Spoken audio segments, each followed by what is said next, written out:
Posibleng pagkatapos pa raw ng sona ng Pangulo, masimula ng impeachment trial ni Vice President Sara Duterte. Ang impeachment prosecution panel balak ipasabina ang bank records ng bise. Saksi, si Tina Panganiban Perez. Isa sa napagkasunduan ng 11 kongresistang bumubuo sa impeachment prosecution panel, ipasabina ang bank records ni Vice President Sara Duterte. Kabilang sa 7 articles of impeachment laban sa bise, ang pagkakaroon umano ng unexplained wealth at hindi pagdedeklara ng lahat ng kanyang yaman sa Statement of Assets, Liabilities, and Net Worth o SALN. Ito naman po talaga ginagawa naman po hindi lamang po sa impeachment, maski naman po sa mga regular court. Kasi ang impeachment po, ang isa lamang po sa mga exemption sa bank secrecy law. Paano naman kung biglang magbitiw ang bise habang isinasagawa ang paglilitis? Kung assuming for the sake of argument siya po ay nag-resign in advance, ang amin pong opinion dito ay dapat i-resolve rin yung isang penalty which is yung disqualification. Dahil ang pagre-resign niya, ang nare-resolve lang neto yung removal. Pero hindi po nadidesisyonan yung isa pong hinihingi po naming relief which is yung disqualification. Marami na raw mga abogadong nagboboluntaryong tumulong sa impeachment prosecution panel. Kung kailan naman pwedeng idaos ang impeachment trial, nanindigan ng ilang impeachment prosecutors na pwede itong gawin kahit naka-recess ang Kongreso. It's not a matter of minamadali or what, no?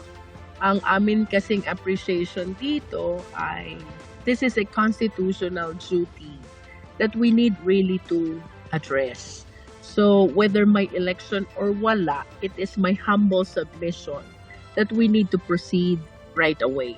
Alam naman po natin, nakasaad po doon yung ginamit po ng ating konstitusyon, yung salitang shall at saka forthwith.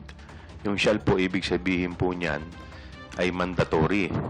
At yung forthwith po, ang ibig sabihin po niyan, immediately.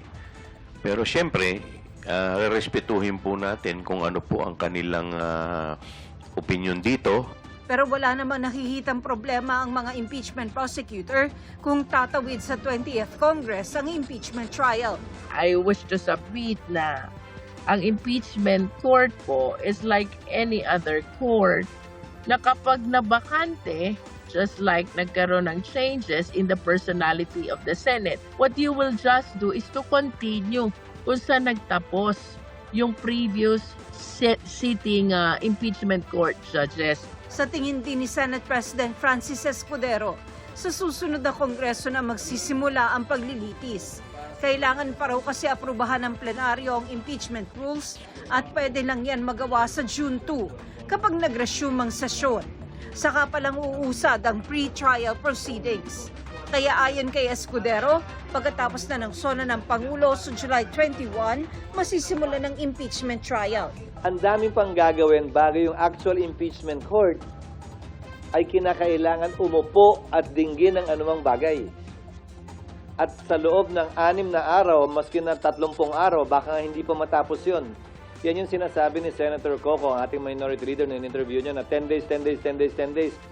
Ubus na yung June 30 eh. Wala rin nakikitang problema si Escudero kung tatawid sa 20th Congress ang impeachment. Pero anumang desisyon na ng 19th Congress, pwede raw baguhin ang mga mambabatas na mahahalal sa 20th Congress. We will cross the bridge when we get there because at any point in time, dahil tumawid nga, the new Congress can always vote to withdraw the impeachment complaint. Ito ang unang beses na mangyayari ito. May karapatan sino man mag-question ito.